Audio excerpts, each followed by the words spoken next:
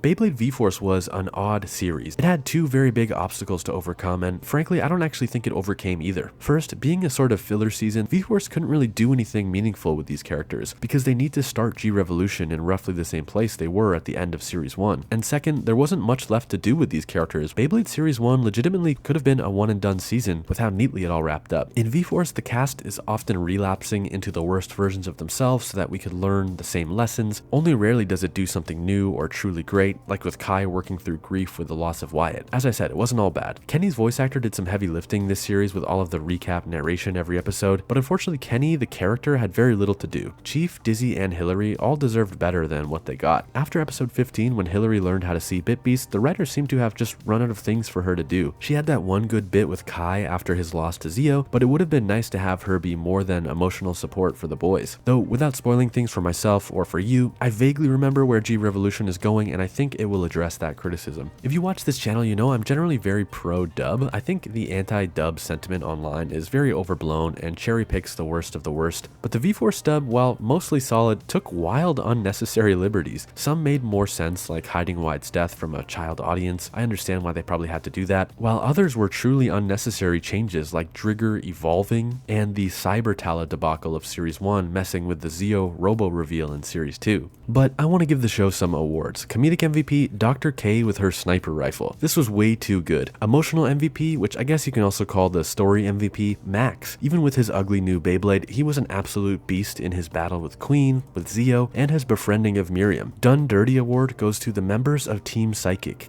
All in all, Beyblade V-Force suffered from remixing and reusing too many of Series 1 Beyblade's concepts. When it did try something new, Kai and Wyatt, the Bitbeast's origins, Hillary, often I found it worked, but given it was paving the way for G-Revolution, I suspect they either felt or were told they couldn't shake things up too much so as to make sure everything fit nicely in between the first and third seasons. Even if I prefer 2D battles, even if Tyson was insufferable for 90% of the season, and even though the English dub tripped over itself on more than one occasion, I enjoyed more time with this group of characters. Thank you so much for joining me on this retrospective review. Now that we've worked our way through the first 2 seasons of Beyblade, I guess the next question is, how does Beyblade G-Revolution hold up?